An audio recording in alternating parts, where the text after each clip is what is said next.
Welcome to Choice Classic Radio, where we bring to you the greatest old-time radio shows. Like us on Facebook, subscribe to us on YouTube, and thank you for donating at choiceclassicradio.com. Lux presents Hollywood.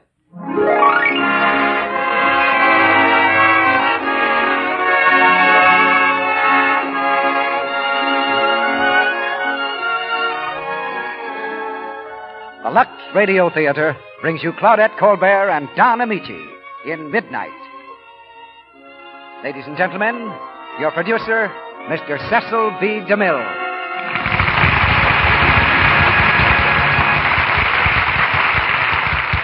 Greetings from Hollywood, ladies and gentlemen.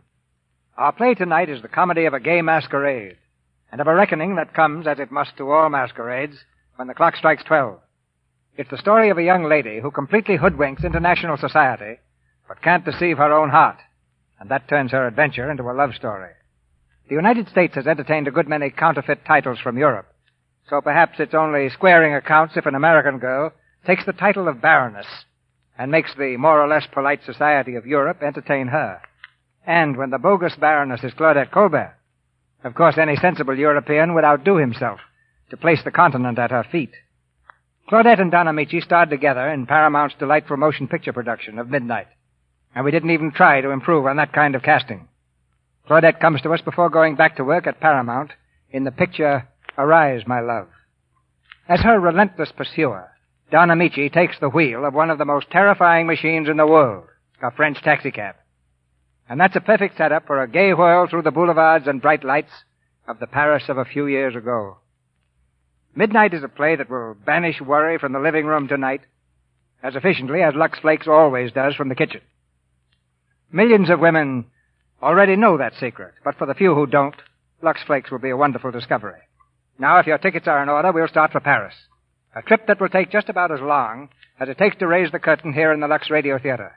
We begin Act One of Midnight, starring Claudette Colbert as Eve Peabody and Don Amici as Tibor Czerny.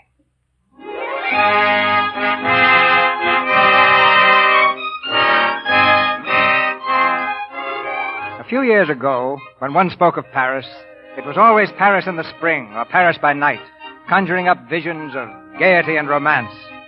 But there's another aspect of the great city rarely touched upon. Paris in the rain. Yes, it rains there too, and just now it's pouring. From the railroad station comes a lovely creature in a trailing evening gown. She's young and beautiful. Certainly you'd expect her to step into a waiting limousine and be whisked off to the Rist Hotel. But no. This lovely apparition in evening clothes is walking in the rain with a dripping newspaper on her head to ward off the stinging drops. The taxicab drivers cannot believe their eyes. Mademoiselle, you wish a taxi? No, thank you. Mademoiselle, you will not walk in this rain. Taxi, mademoiselle? No. Get in, mademoiselle. Anywhere in Paris. I said no. Will you leave me alone? To walk on a night like this. Oh, Taxi, mademoiselle, taxi. No. Any place in Paris, mademoiselle? No. Which way are you going? I don't know. I'm walking. Oh, mademoiselle enjoys the rain, huh? Oh, sure. I'm just mad about it. It feels so good running down my back. Well, then why not ride? Mademoiselle, my taxi is yours. Listen, I don't want it. All right, mister. Here's how things stand. I could have you drive me all around town and then tell you I left my purse home on the grand piano. Yeah. There's no grand piano, no home. And my purse, 25 centimes with a hole in it. That's what's left of the Peabody stake. Oh, you have no money, huh? That's right. I need a taxi to find myself a job, and I need a job to pay for the taxi. Oh, I see. No taxi, no job, no job, no dinner. Ah. But look, if I do promote one, I'll pay you twice what the meter says, double or nothing. You mean you'll give me the honor of driving you around while you look for a job, huh? That's it. And for that you'll pay me double? Oh, and a great big daddy tip. Well, that sounds like good business. What do you say? I say no. All right, if that's the way you feel, I was going to walk anyway. Night. Hey, wait. What do you want? Get in the cab. Oh, never mind. I don't have Get in. Well, if you insist. Only now you don't get that tip I promised you. Uh-huh. What kind of work do you want? Well, look, at this time of night and in these clothes, I'm not looking for needlework. Look in your newspaper. They have jobs in there sometimes. It'd be easier to drink this than read it. Here we are, nightclubs. Nightclubs? What are you, a dancer? No. Didn't you ever hear of Eve Peabody, the famous American blues singer? No. Well, confidentially, she didn't get to be a blues singer till she stepped into your cab. Well, let's try the Bell Tavern, You have to be pretty good to work there. Say, do you always travel in an evening dress? No. I was wearing this in Monte Carlo when a nasty accident occurred. What happened, a fire? Mm-mm. The roulette system I was playing collapsed under me. I left the casino with what I had on my back. Oh. Well, drive on, and when I get that job, I'll think about restoring your tip. Oh, thank you, mademoiselle.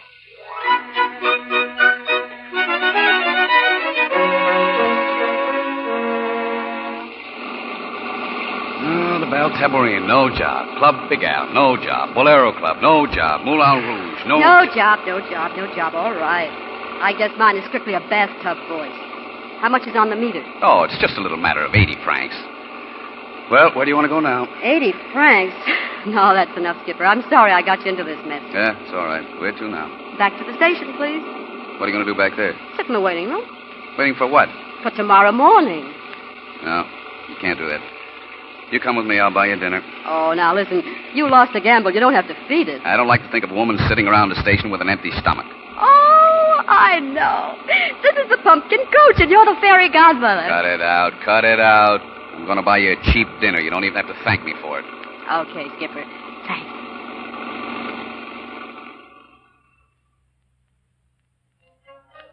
Gee, I'm sorry, Skipper. I wouldn't have taken oysters, only I thought they were on the regular dinner, honest.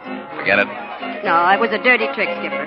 Say, what's your name anyway? I'm tired of calling you Skipper. Cherny is the name. Tibor Cherny. T what? Tibor Cherny. I'm Hungarian. Where I come from, they think E. Peabody is a funny name. Oh, yeah? Yeah. Well, anyway, Mr. Cherny, I'm sorry I ordered oysters. I'm running into money. I wish you'd stop talking about money. I'm a rich man. You? Sure, I need 40 francs a day, and I make 40 francs. What about that rainy day when it comes? On a rainy day, I make double. No bank account, no real estate, no possessions. 3 handkerchiefs, 2 shirts, 1 tie, and no worries. Oh, you're talking like a fool. Listen, if you want peace of mind, get yourself a taxi cab. No woman ever found peace in a taxi. I'm looking for a limousine. They don't ride any better. They ride better than the subway. I spent most of my life in a Bronx local. Squeezed, trampled, stepped on. No, sir, one day I said to myself, that's enough, baby, you're going to get somewhere. So I came abroad. I shipped to London in a can of imported chlorines. You know, most of those gals end up with a lord or something. Oh, is that what you call getting somewhere?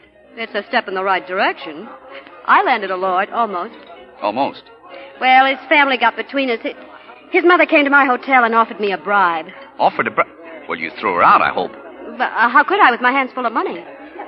You mean you took the money? Listen, I've got a few ideas about peace of mind myself. I carried that cash straight down to Monte Carlo and played it to win. And lost. Serves you right for wanting something for nothing. Okay. It took me years to realize you just don't fall into a tub of butter. You jump for it. You're the one that's talking like a fool now. Oh, now. Oh, no hard feelings, Mr. Cherny. No. It's too bad, though. You want some more wine? Uh-huh. Please.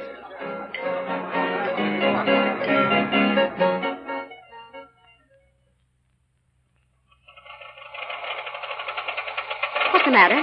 Nothing. I think we need some gas, that's all. Oh, we do. Out of gas, huh? Well. It's all right. I always carry an extra can on the back. Oh, well, that's a novelty.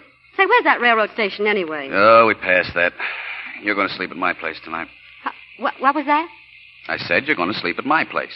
Oh, no, I'm not. Now, listen, I've got to drive this cab all night. How do you expect me to keep my mind on my business knowing you're having a roof over your head? No, thanks, Skipper. Here, here's the key. There's a shirt drying over the bathtub. You can sleep in that. But be out by 7 in the morning. No, Skipper, you'd better keep the key. Now, don't be a fool. Me? I've been a fool too long. Listen, back in New York, whenever I managed to crash a party full of luscious, big-hearted millionaires, there was sure to be some snub-faced kid in the orchestra playing traps.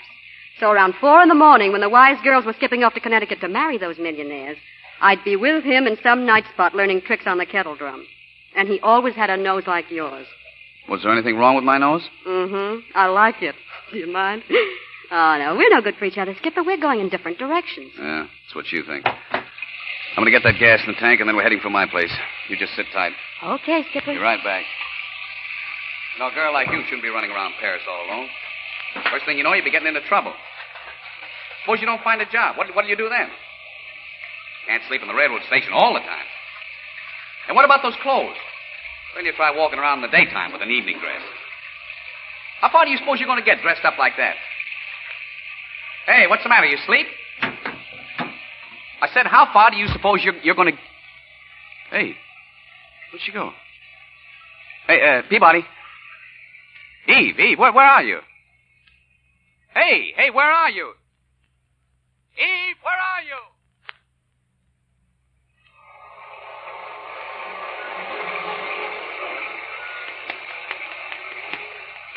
Good evening, madame. Oh, good evening, officer. Madame is going the wrong way. Oh, what did you say, officer? The house you're looking for, it's just down the street. 3 doors that way, madame. The house I'm looking for? You're going to the house of Madame Le Bon, no? Oh, is that where I'm going? Oh, yes. But of course. I knew at once when I saw the evening gown. Come, madame. I myself will show you there. Oh, well, thanks. Yeah, my car, I must have got out at the wrong house. One makes mistakes, madame. Oh, yes, one does. It's a musical evening at Madame Le Bon's, no? Yes, that's right. Of course. Here, madame. This is the house. Oh, well, thank you. Good night, officer. Oh, but go in. You're becoming wet, madame. Yes, I know, but... All right, officer. Good night. Good night, madame.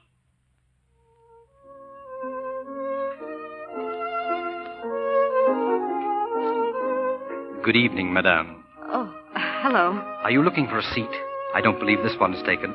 Thank you. I saw you come in. Yes, I was observing of you. My name is George Flammarion.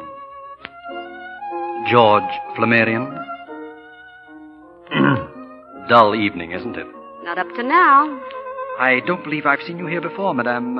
Madame... I've never been invited here before. Oh, I see. Stuffy people, aren't they? I don't think so. Very. Someone once tried to come in under a false name. They found out she didn't belong. Not really. What did they do? Handed her over to the police. Stuffy people. You're very. Madame, will you come this way, please? Someone's calling you, madame. You mean me? Please, I would like to a word with you outside. Yes, that's what I thought. All right, I'll go quietly. Come here, madame. All right, now let's get it over with. I've had my eye on you from the moment you came in. I know. I should have known better, but you see, I didn't want to come in here at all. It was an officer outside. Don't apologize. You're not the only one. There are 3 of us in rebellion against that music. You play bridge, don't you? What? Yes, I do. Good. Come this way. Well, why did you pick on me? Well, you look charming. You look bored. You look as though you wouldn't trump your partner's ace. Well, thanks. Now, in this room, our 2 partners await us impatiently. Helene, Jacques, I found a 4th for... Come in, Marcel. It's all right. For a moment, I was not sure. Jacques, wipe the lipstick off your face. Oh, come in, Marcel, thanks. please.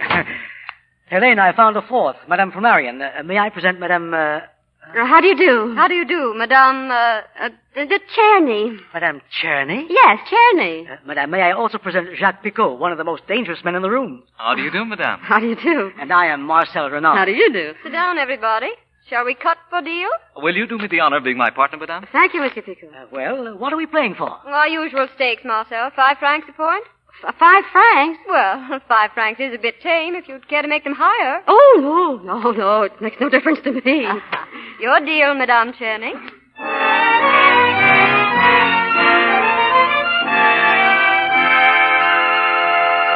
Let me see. Not a very good showing, madame. I'm afraid we're down 900. Oh, is that all, monsieur? Only 900? I don't know whether you should be flattered or annoyed, madame. Jacques usually plays an excellent game. Tennis or golf? Madame, please. At times I find it very difficult to concentrate on cards. You mean when you have a pretty partner, Jacques? Helene. Good evening. Oh, come in, George. How's the musical evening progressing? As dull as ever, my dear. Oh, Madame Czerny. This is Monsieur Flammarion, my husband. How do you do? How do you do, Madame Czerny? You're American, aren't you? Yes, I am. Hungarian descent? Scotch, Irish, and Choctaw. Figure up the score, Marcel. Czerny, though. Czerny. You know, that's Hungarian. Oh, well, that's not my name. Oh, isn't it? No, except by marriage. Oh, then you're the wife of Baron Czerny. Baron Czerny, of course. Yes, of course. You know, the last time I saw him in St. Moritz, he talked about an American girl. Where is he now, Baroness? Back in Budapest. He's not very well. You know, the old trouble. Oh, too bad. Helene, you should see Budapest. It's the most enchanting city, except, of course, for the subway. Did they ever finish that, Baroness? The streets are still a little torn up. Here's the total. Want to check up your losings, Jacques? Very bad. I'm sorry, Baroness. We had the spirit even if we didn't have the cards. Well, how much did we lose? We're down 4,200 francs. Oh, Where's my bag? I may not have that much with me, you know. Pardon me, Baroness. Allow me to lend you enough to cover it. Oh, thank you, Monsieur Flammarion. That's very kind of you. You can repay me tomorrow. Oh, of course. Well, I think I'd better leave now. Is your car here, Baroness? No, I had some trouble with my chauffeur. Then let me drop you. Oh, no, really? Please, I insist. Where do you live, Baroness? Why, that's my hotel. And that is? I'll give you 3 guesses. The Ritz? That's right. The first time. The Ritz. Come along, then. Good night, everyone. Good night. Good night.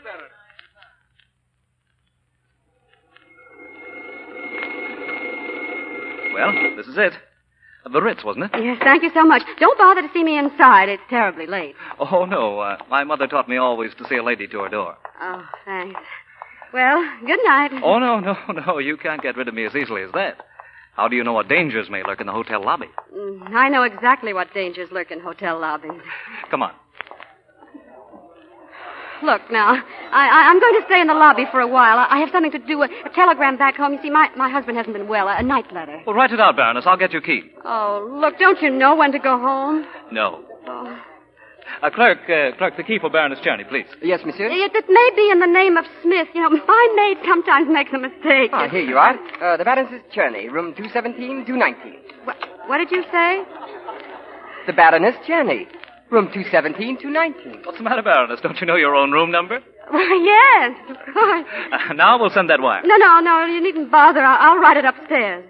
Good night. No, to her door, my mother said. That means upstairs. Oh, Monsieur Picot, please. No. Come on, Baroness. Right to your door. Well? Well? This is your door. Well, yes, I know. Good night. What? No nightcap? Now, look, my mother taught me a few things, too. Good night. Well, at least I don't have to ask for your telephone number. I'll be pestering you, Baroness. Oh, won't you please go? Not until you go in. Go ahead now. All right. Well, good night. Good night.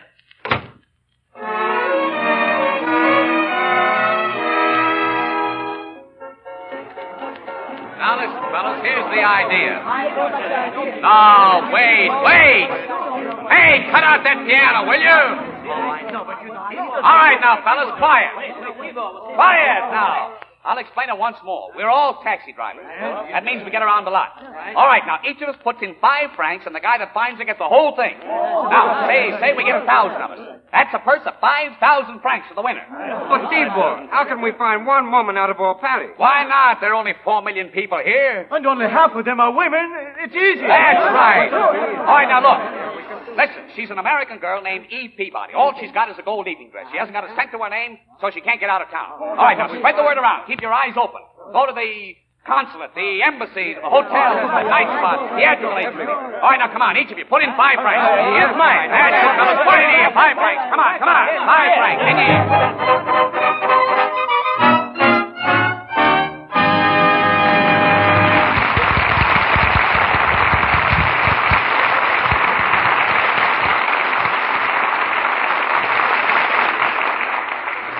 In just a moment, Mr. DeMille brings you Don Amici and Claudette Colbert in Act 2 of Midnight. During our brief intermission... The time has come, the walrus said, to speak of many things. Wedding dresses, for one thing. And particularly cotton wedding dresses. They're big news in 1940. Oh, but Sally, that's not just a 1940 fashion. Oh, no? Well, what is it then? It's an 1840 fashion. Back in 1848, Daniel Boone's great-great-niece was married in a cotton wedding dress. A very beautiful one, too. Now, how in the world do you know that? Because the dress is on exhibition in New York at the Museum of Costume Art right now. Oh, what's it like? Well, here's our fashion scout, Libby Collins, to tell us about it. It's tucked white organdy with an off-the-shoulder neckline, tiny waist, and very full skirt. It's trimmed with yards and yards of fine lace. It sounds like a dream. You know, I should think they keep it all wrapped up in tissue paper. Oh, not all the time. It's often on exhibition. And, of course, it has to be washed sometime. Washed? A dress like that? Why, it's nearly 100 years old. Certainly, but the Museum of Costume Art always washes it in Lux Flakes. They're so wonderfully gentle, and the dress looks simply exquisite. What else is in the exhibit, Libby? Well, there's a bridal robe worn by the Hopi Indian women. It's made of cotton, which is grown, gathered, spun, and woven by the relatives of the bridegroom. And what does the robe look like, Libby? It's a large, square, white blanket, very finely woven, with elaborate tassels at each corner, which represent ears of corn. Luxable? Well, in those days, I don't suppose the Hopi Indians luxed it, Sally. but the museum does. You know, they use Lux for so many of their lovely things. Priceless treasures like that must have gentle care. And new Quick Lux gives them just that. It's so mild and pure, it's safe for everything safe in water alone. That's why so many millions of women use Lux to guard the beauty of their own nice things. Silks, rayons, smart cottons. Speaking of cottons, Mr. Ruick, this is National Cotton Week. Paris says, wear cotton for everything, from play suits to evening dresses. So this is a grand time to plan an all-cotton wardrobe. The lovely new cottons are at your favorite store right now. And remember, these beautiful new cottons need gentle care, just like washable silks and rayons. Otherwise, you may spoil their finish and color. New Quick Lux helps colors and fabrics stay new-looking longer. It's fast, it's thrifty, and above all, it's safe. It's in the same familiar box, and it costs no more. Now, our producer, Mr. DeMille. Act 2 of Midnight, starring Claudette Colbert as Eve Peabody and Don Amici as Tibor Czerny.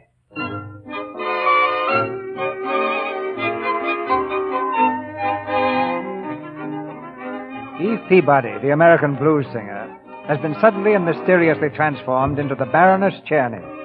Early the following morning, the telephone rings in her luxurious apartment, awakening Eve to a bright new day. Hello? Good morning, Baroness. This is the clerk. Who do you want? Isn't this the Baroness Czerny's apartment? No, there's no one here by that name. You've got the... Oh, the Baron. That's me. What do you want? I just wanted to tell you, Baroness, that your luggage has arrived from Monte Carlo. Well, from Monte Carlo? Well, that's impossible. I mean, are you sure there isn't some mistake? It's sent for the Baroness Czerny. I had it sent up. Oh, thanks. I'm crazy. Come in. Oh, good morning, Baroness. Where shall we put your trunks, madame? Well, just put them down any place. Oh, Francois, here. Here are the keys, madame. Shall I open them? You mean before Christmas? Pardon, madame? Oh, no, don't mind me. I'm just a little dizzy. You just go right ahead. Who is it? Flowers for Baroness Czerny. Flowers? Shall I arrange them, madame? No, just lay them down. I'll have them strewn in my path on the way out. The trunk is open, madame. Is there something else? No, I think it's enough, don't you? Oh, you mean the tip. Well, Oh, no. Your chauffeur took care of that, madame. My chauffeur? He's waiting downstairs. He wishes to know if madame wants the car today. Oh, he does. Well, tell him I wouldn't be at all surprised. Yes, madame. Thank you, madame. Thank you. I'm crazy. I'm raving. Negligees, dresses. I don't believe it. Oh, all right, bring it in. Good morning, Baroness. Oh. Remember me? Famarian's the name. I see you've been trying on your new coat. It's a little large, don't you think? I've arranged to have a fitter here at 2 o'clock. So it was you. You made a pretty good guess at my measurements. You know, I've always had a weakness for size 12. Did you arrange for this apartment, too? Mm-hmm. While you were on your way here with Jacques last night. Neat. Hmm? You know, the minute you looked at me, I had an idea you had an idea. You remember when I asked you if they were still working on the Budapest subway? Yeah? Well, the Budapest subway was finished in 1893. It's the oldest subway in the world. Monsieur Flammarion, that is playing dirty. Well, I use my brain when it comes to something I want very badly. Also your bank account. Oh, I guarantee we'll never have any arguments about money. That's fine, but there's just one trouble. I won't play. Now, don't misunderstand me. Oh, look, when Little Red Riding Hood spots the long gray whiskers, don't still insist that you're grandma. Well, suppose you hear my proposition out. Okay, go ahead. What was your impression of Jacques Picot? Jacques? Well, he seems all right. Why? I'm afraid I can't agree with you. Of course, I may be a little bit prejudiced. You see, my wife and Jacques think they're in love. Oh, well, that's cozy. Why don't you punch him in the nose? Alluring, but impractical. He was top man on the boxing team of his university. Well, where do I come in? What you need is a lawyer. I'll never get a divorce. Never. I still don't see where I come in. Last night, for the first time, I saw a ray of hope. While he was laughing with you, my wife was in torment. When you drove away together, she was fighting tears. Now, your job, if you'll accept it, is just beginning. My wife will fight for him. Oh, and you want me to fight back? I want to bring her back to her senses. I want you to take over his attention before it's too late. You can name your own price. Say, you really love her, don't you? Of all the crazy plans. Perhaps not so crazy from your point of view. Jacques' family makes a very superior income from a very inferior champagne. Yes, you could do much worse. We're having a weekend party at our place in Versailles. Jacques will be there. You will arrive tomorrow in time for tea. No, wait a minute. I haven't said yes. Oh, I'm sorry. I thought it was all settled. You would arrive tomorrow, spend as much time at the house as necessary to separate my wife and Jacques, and then depart. The richer by some, let's say 50,000 francs? Huh? But of course, if you have other plans, if you have some other offer... Oh, I have, but I'll take yours.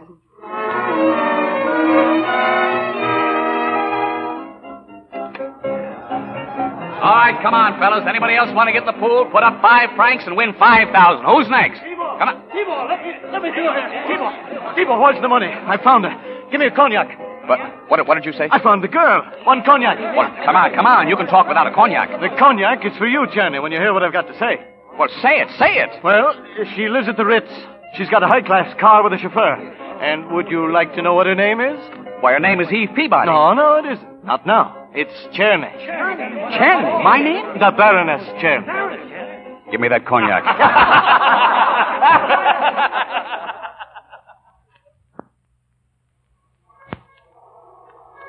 Here, you there, taxi driver. Where are you going? Let me alone. I'm going into the hotel to talk to the Baroness Czerny. I'm sorry, my man, but I've orders to allow no taxi drivers through this door. But I've got to speak to her.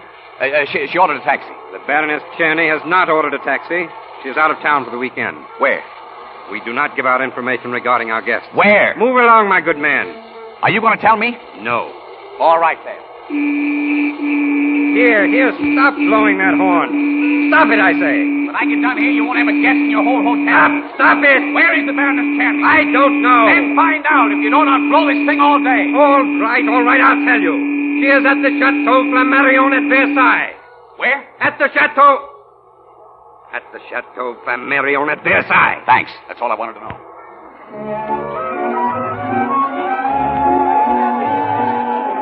Monsieur Albert Augustine. Madame Policier.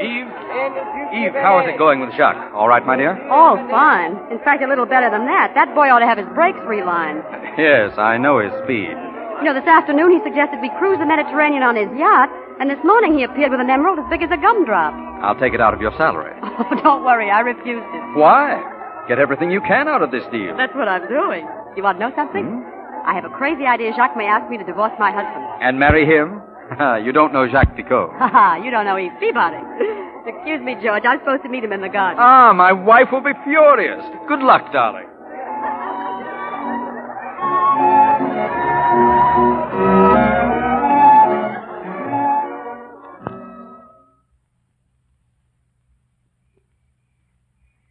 Now, Jacques, please. All right, but listen. And don't interrupt, Eve. I know you won't do it, but let's just suppose. All right, I'll suppose. Well, what if we ran down the path to the garage? Mm-hmm. And took the car and drove off just as we are? No toothbrush? I said don't interrupt. The two of us roaring down through the night. Let's see what time it is. It's 20 minutes of 12. We could get there just about dawn. Mm-hmm. You know, if it's that little wayside inn, let's save the gas. No. This is an old country place in the woods. Oh. We'll clatter the great bell beside the door hard. You see, the butler's dead. Oh. And upstairs there's a very little old lady. I'll lead you into the room and I'll say, Mother... Oh, Mother's back again, huh? Mother, I'll say, here she is, I found her.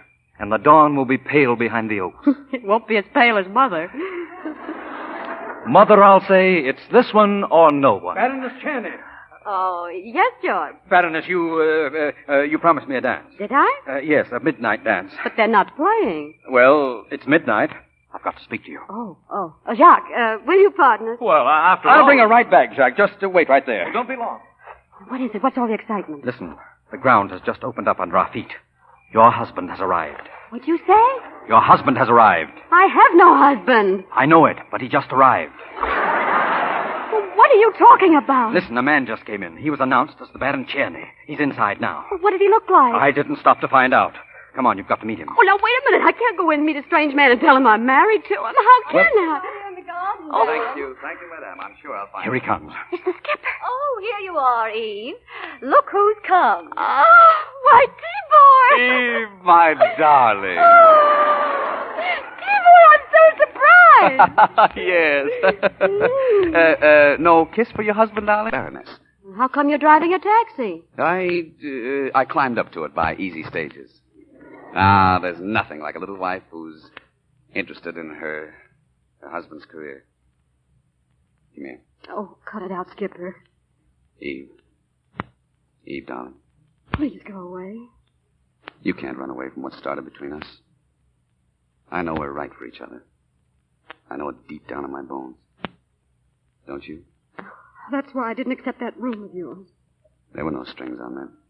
I was really driving all night. Oh, I know you were. You told me to clear out before you got back, but don't you see, that's not the way it would have worked out. I'd have awakened in the morning in that extra shirt of yours, and then I'd have waited to thank you. And I'd have asked you to marry me. I probably would have. Oh, Skipper, don't you see? We'd have had a few grand weeks and a lot of laughs. I'd have donned your socks while you bumped around in that old taxi, scraping our 40 francs together, and then all of a sudden the walls of that one room would have started crowding in on us. Yeah, I know that one. When your poor love flies out the window. Well, I saw it happen to my father and mother. So many worries, so many quarrels, they just gave up. They didn't even hate each other. I suppose love is safer in a place like this. Please, Skipper, don't let's make a mess of our lives. We're no good for each other. Oh, now, don't be a fool, Eve. Come on, kiss me. No, stop it. Get your things together. We're starting back. No, I won't go. Oh, listen, Skipper, I just had a swell break. Don't you see? I got in with this crowd. Things are beginning to work out. There's a man here. Well, it's what I've been waiting for all my life. Now, please, we'll make some excuse to those people downstairs, and you'll leave in the morning. So that's what you really want, huh? An imitation of a man. A fake existence. A cheap, tawdry little life. Oh, be quiet. All right. You, don't mind if I sleep out on the balcony, do you? It'll look pretty silly if I go downstairs. Do what you want. Thanks. Good night. Pleasant dreams. Oh, Skipper.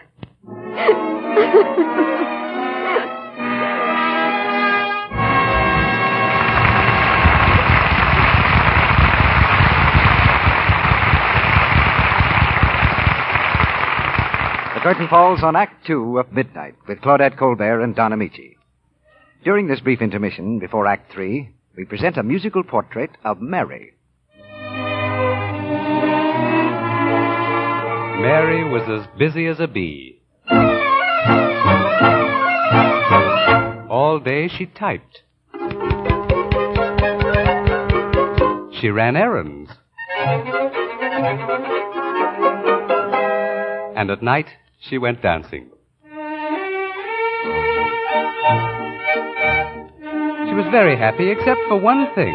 When she stooped or ran errands or went dancing, her stockings would often pop a run. She was so mad she just boiled. She didn't know what to do, but one day someone gave her a hint. Oh, Mary, it's new Quick Lux for you.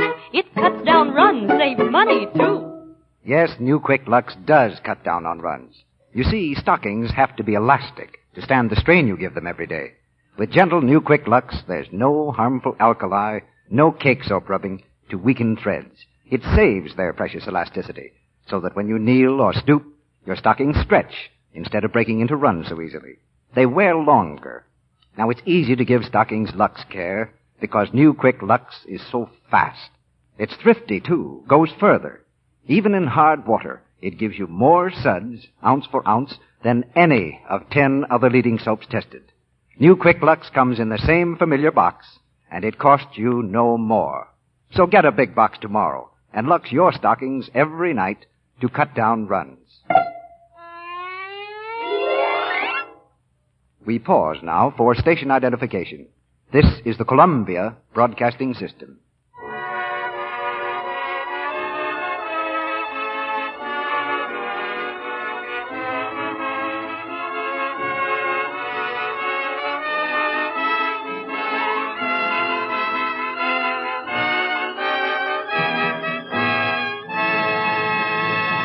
We continue with the third act of Midnight.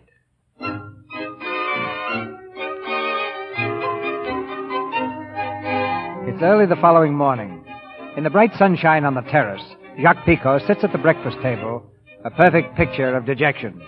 As Eve comes from the house, his face brightens momentarily, then darkens again as he remembers her husband. Good morning, Jacques. Good morning. Oh, if your face was any longer, you could skip rope with it. Did you expect to find me all smiles? I must admit it was very pleasant when he was in Budapest. But you always... The way you spoke of him... What about it? Eve, are you in love with your husband? With my husband? No, Jacques. Eve. Good morning, Baroness. Good morning, Marcel. Morning, Jacques. Morning. Oh, good morning, everyone. Good morning, Helene. You sleep well, Baroness? Oh, like a baby. Where's the Baron? Isn't he coming down? I am down. Good morning, everyone. Good morning, Baron. Good morning. Eve, dear, why didn't you wait for me? Oh, I'm so sorry, darling. I was too hungry. I'm afraid you'll have to hurry your breakfast. I've just had bad news from home. About what? No, don't be alarmed, darling. It's nothing serious, I hope. Well, what is it? It's about Francie. Francie? Who's Francie? Francie's our little daughter. She's 3 years old. Oh. Tibor. You haven't told them anything about Francie, Eve? No, I haven't. Oh. Well, I just had a wire from home, and she's very ill. Oh, is she? Oh, wretched. What is it? Measles. Why, that's nothing serious. Tibor, Francie's the healthiest child in the world. Yes, but the strongest are often the hardest hit. Mother is very worried, dear. Oh, of course, your poor mother. I'd forgotten about her. George, where's the nearest telephone? Why, in the main hall. What are you going to do, Eve? I'm going to telephone Budapest. Well, now, wait. With a child dangerously ill, the telephone will be disconnected. Tibor, please don't argue with me. Eve, I forbid you to telephone. My dear Baron, the day has passed when a man forbids his wife anything. You keep out of this. I will not. Oh, please, my nerves. What business is it of yours? I'm very fond of children. Oh, you are. George, will you please show me where the phone is? This way, my dear. Wait, Eve, listen. Why don't you let her alone? I told you to shut up. George, get on another phone somewhere in the house. What for? I've got to talk to somebody. Go upstairs. All right. The phone's there on the table. Eve, listen to me. Put down that Now, phone. be quiet, Tibor. Yeah. Hello, operator. I want long distance to Budapest. The name is Czerny. Eve, It's look- the only Czerny in the book. I'll hold the wire. Why are you doing that? It won't help a bit. Oh, Tibor, it makes things easier for me. I'm so sorry, Baroness. Thank you, Helene. Listen, I'm taking that call when it comes through. Oh, no, Tibor, I couldn't trust you. You know, Helene, if it's bad news, he'll try to spare me. Of course. Oh, darling, I know your nerves are just as strange as mine.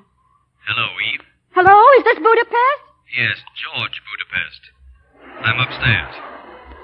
Hello? Is that you, Mama? How's Francie? What do you want me to say? Well, what did the doctor say? He just left. Oh, good.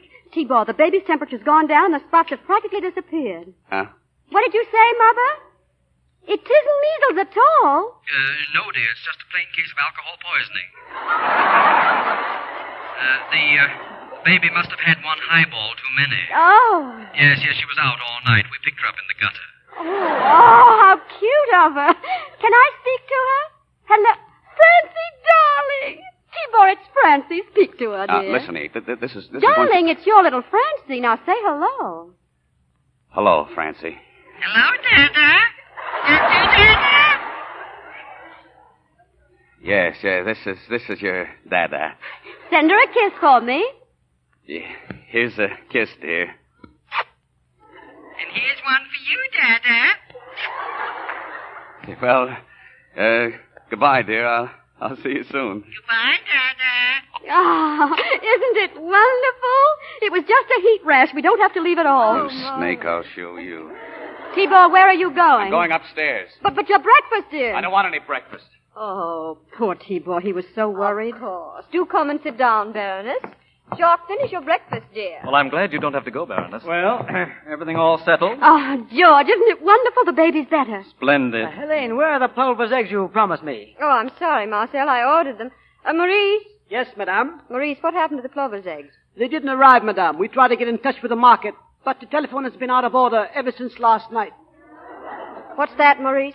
The telephone, madame. It's out of order. Nonsense. We just telephoned from the main hall. The house telephone works, monsieur. But the Baroness was just talking to Budapest. There must be some mistake, madame.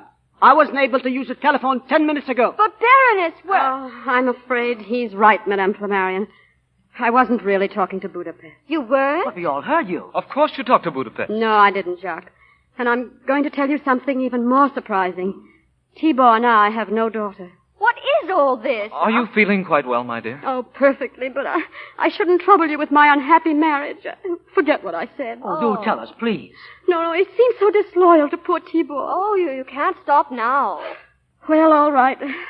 You see, when I married, I didn't realize that in the Czerny family there was a streak of, shall we call it eccentricity? And yet, I had a warning. Why else should his grandfather have sent me as an engagement present a roller skate covered with Thousand Island dressing? What? Oh, of course. I'd forgotten the Cherneys are all like that. But your husband seems quite normal. Oh, he is, Helene, for long stretches, and then comes one of his attacks. Now, this morning was typical. Waking up and imagining we had a daughter. And you know one mustn't contradict him, of course. Does he get violent if you do? Oh, he breaks things and eats them sometimes. Why, I used to do that. And you've put up with this for years? Yes, I came to Paris this time to get away, but you see, he followed me. Once before I tried.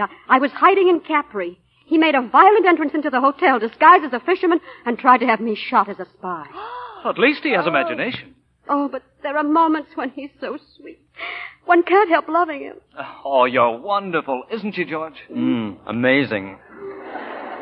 What's that? Whose car's that? A taxi. What's a taxi doing here? Driver must have made a mistake. Oh, you don't suppose... It's poor Thibault. Bonjour, messieurs, mesdames. He's having a spell. Oh, it's all right, Eve. We're all with you. Let's call a doctor. No. That would be the worst thing. Good morning. Well, now you see me for what I really am. What do you say to this? Why, Baron. Do I look like a baron? Thibault, please. Come on. Tell them who I am. George, Helene, he's not a baron, he's a taxi driver. Well, isn't that interesting? Nothing keeps one out in the air so much, does it? I imagine this is the first time your chateau has entertained a member of the working class. Well, times have changed, haven't they? Now, what would you like for breakfast? Nothing. I have a few things to tell you, and then you can throw us both out of here. Thibault, look at me. Look straight into my eyes. Let me hold your hand. It's too late now. We'll make a clean breast of things whether you like it or not. In the first place, you are not my wife. Oh, Thibault. Well, are you? No, Thibault. We know. She's a spy. A what? Spy. She's an American gold digger I picked up in Paris less than a week ago. Is that right? Yes, Thibault. Without a sou to her name. No, Thibault. But there was something about her nose and the way the raindrops trickled down it from that newspaper. Newspaper? Yeah, she was wearing one instead of a hat. Oh, yes. She twisted me around her finger in 2 minutes. I was crazy about her. She made me think she felt the same way about me, and until she remembered she had other fish to fry. Fish like you. Goldfish. Oh, please, Baron Cherny. I am not a baron. Say, what's the matter with all of you? Why, nothing at all. Well, you all act as though nothing had happened. Well, what has happened? Well, didn't you hear what I said? We're a pair of imposters. You don't want us around here. They're terribly broad-minded people, Thibault. What are you smirking about? Now stop it. Don't talk like that to your wife. She's not my wife. Are you all deaf or are you all crazy? You're the one who's crazy, Charlie. We all know about it. Your wife told us. Oh, so that's it. Oh, my God! Look out! He's eating! I'll take care of him. Take your hands off of me. Help me, George. Oh, don't hurt him. Don't hurt him. Oh, get up. What have you done to him? He hit his head. He's unconscious. Oh, Thibault, look at me. Get some water. Come inside, Eve. But Jockey's her husband. Not from now on. I'm taking care of that. She's going to marry me, aren't you, darling? He's bleeding, look. No, that's just gravy. You'll be all right. Help me carry him upstairs.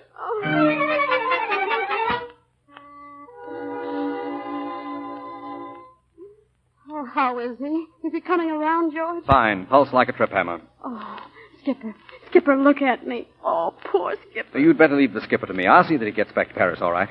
Oh, are you and Jacques planning an autumn wedding? Oh, nice kind of wedding. As we turn from the altar, I start explaining, I suppose. My dear, you know it's amazing how little one has to explain to a man in love. Mm-hmm. When he stops being in love? Well, that's when the alimony will begin. Oh, listen. You've always heard how hard it is to be honest. Let me tell you it's a cinch. What's tough is to be a good, competent crook. Oh, leave me alone with him. All right, I'll be outside if you need me. Skipper, are you feeling better? Oh. It's all right, darling. It's me. It's Eve. Where are we? In the chateau, you hit your head. Oh, yeah. You told him I was crazy. Yeah, you'll feel better on the way home. Home? It'll take 2 men pushing and 2 men pulling to get me away from here. Oh, but darling, I'm going with you. Going where? Back to Paris. Isn't that what you came here for, to take me away? Now what's the catch? Oh, now, Skipper, you can't back out now. You told me you wanted to marry me. So what's come over you? Well, I try to be practical, but it's no use. Oh, it didn't work, huh? What? Your little stunt downstairs. Oh, come on, Skipper. No, it's too bad you didn't land that fathead Jacques Picot. Oh, he's not a fathead. Why, because he found you out? I can tell when a baroness has had a swift kick. Listen, you big idiot. Jacques Picot just proposed to me. Ah. Are you surprised somebody else wants to marry me? You said no, I suppose. I said nothing, but if you keep on, I'll say yes. That's fine. That's where I step in. Oh, what can you do? Don't forget you're married to me. I'm not married to you. Well, Jacques Picot thinks you are. You're in a fine mess now. You are. You got to get a divorce from a man you aren't even married to. All right, I'll get a divorce. All right, just try it. Well, watch me. Well, is it settled? Settled, except for a small formality. All we need now is a good divorce lawyer.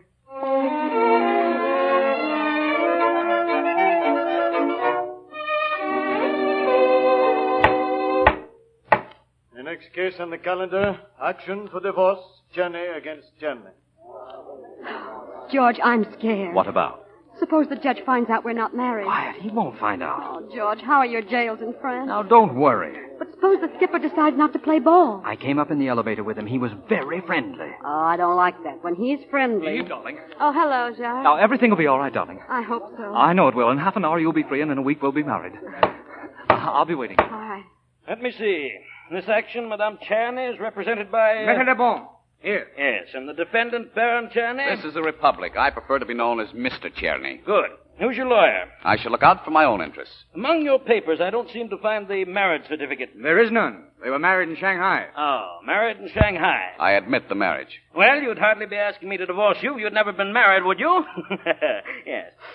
Your grounds for asking this divorce are... Mental cruelty. Oh, that again, huh? Suppose you describe this mental cruelty. May it please the court, my client can testify under oath that in all the time she and the defendant have been together, he has objected to every one of her actions. During that period, he tried to break up every friendship she formed. Yes. He used abusive language while alone with the plaintiff and in the presence of others. What language? He called her a gold digger, for one thing, and then... Wait! I've had enough. This is a familiar picture to me, and I find it deplorable that two grown-up people are unable to iron out their own childish squabbles.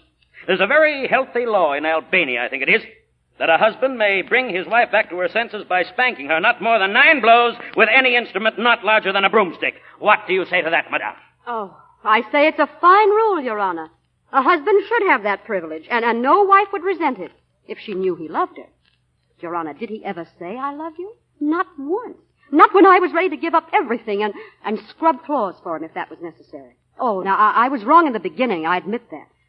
Then I came to think he was the only thing that mattered. I didn't care what he had or who he was, a baron or a gutter sweep. Is that so incredible? Your Honor, wouldn't you believe a woman if she said it? If she stood like a beggar with a tin cup waiting for you to drop in 3 little words. I love you, or I believe you, or anything warm and human. But no, do you know what he said, Your Honor? He said, is that so? And he said it with a smirking, cynical grin. Now, do you know what I call that? Mental cruelty. Thank you, Your Honor. As a judge who has been sitting on this bench for 35 years, I want to say that is as sincere a plea as I've ever heard. Mr. Czerny, she's still your wife. Before the law grants her her freedom, you have the right to answer her accusations. No answer. In other words, you're not contesting this divorce? I am not. You mean you're letting a woman like that slip through your fingers? Don't you want to say something? I just want some water. What's that? Water. A basin full of water. What are you talking about? It's very simple. All I want is some hot water. The hotter, the better. What for? I want to shave myself. Shave? Shave here in this court? Sure, I always shave in court. I even brought my razor, see? Put that razor away. Why? I've shaved in better courts than this. I've shaved in courts all over Europe. Young man, are you insane? Ooh, I get very cross when people say that to me. I eat things. Hold that man. He's crazy. No, Your Honor, he's not crazy. That's an act. Quiet, or I'll have this courtroom cleared. Quiet. Essential information has been withheld from this court. I want witnesses as to the mental condition of the defendant. If it please the court, it's not a violent case. It's just that he thinks he's a taxi driver or a fisherman. Quiet! Young woman, you almost succeeded in wheedling this court into what would have been a serious miscarriage of justice. According to the wise provisions of the French law, no divorce can be granted where either party is mentally unstable. What? But... Go home with your unfortunate husband, young woman, and get it out of your head that you can ever get rid of it. Divorce refused. Case dismissed. Don't worry, darling. We'll get you a divorce in Mexico or in Russia, anywhere. No, Jacques. Of course we can. It's simple.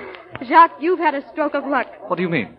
You mustn't ever get married. It would be unfair to so many women. You're turning me down? No, Jacques, I'm setting you free. Goodbye. Eve, wait. Well, George, it certainly was a flop, wasn't it? Well, not entirely. I'm sorry about your wife. Oh, that's all settled. She's through with Jacques.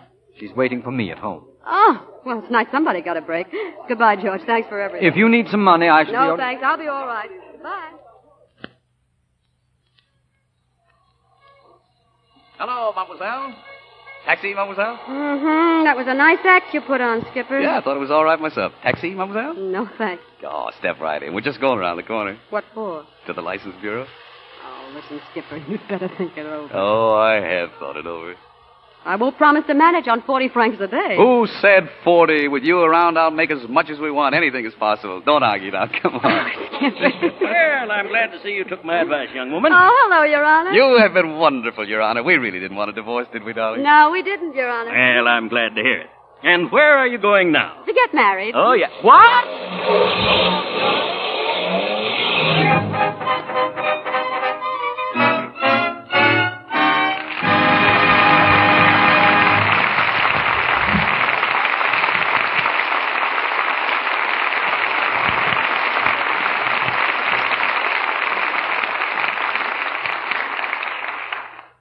We bring to a close tonight's performance of Midnight with Claudette Colbert and Don Amici.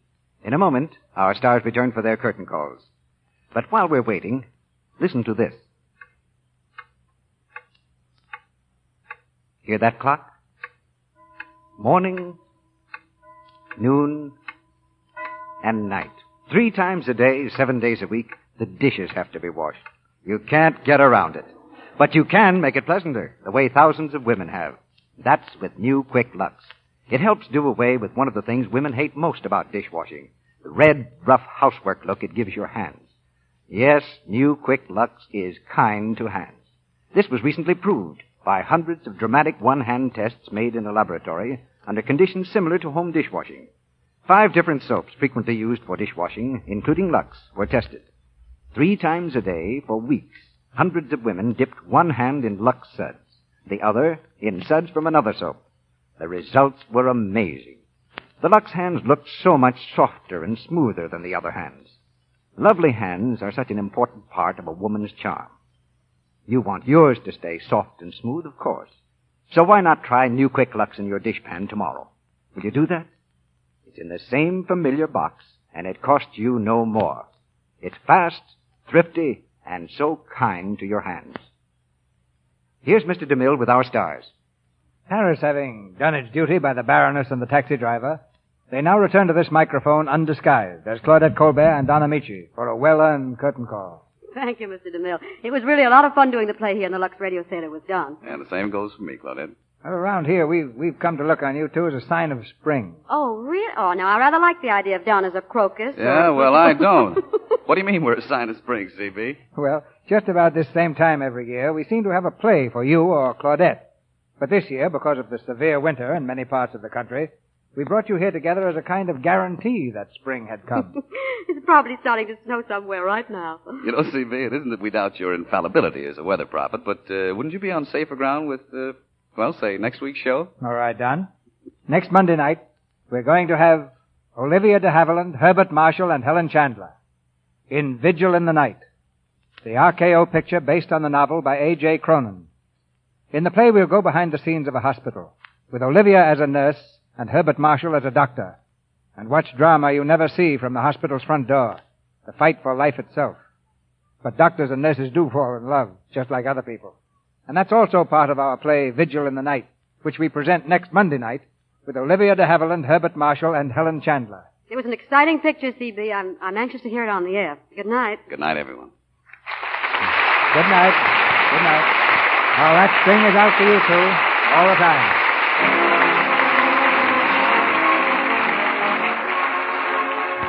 Our sponsors, the makers of Lux Flakes, join me in inviting you to be with us again next Monday night when the Lux Radio Theater presents Olivia de Havilland and Herbert Marshall in Vigil in the Night with Helen Chandler.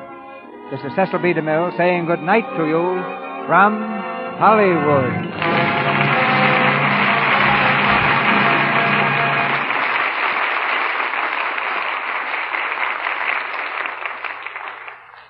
Heard in tonight's play were Gail Gordon as George Flammarion, Fred Mackay as Jacques Picot, Rosemary DeCamp as Helen Flammarion, Ralph Sedan as Marcel, Lou Merrill as Judge, Warren Ash as Le Bon, Ted Bliss as Leon, Tony Martelli as Butler, John Lake as Doorman, James Eagles as Hotel Clerk, and Victor Rodman as Porter. Claudette Colbert is now working in the MGM picture Boomtown. Don Amici's current picture is the 20th Century Fox production, Lillian Russell. He appears tonight through the courtesy of the Old Gold program. Our music was directed by Louis Silvers. Millions of innocent men, women, children, and old people are suffering horrible agony in Europe's war. The American Red Cross needs a minimum of $10 million for European war relief now. Give all you can immediately through your local Red Cross chapter. Your announcer has been Melville Ruick.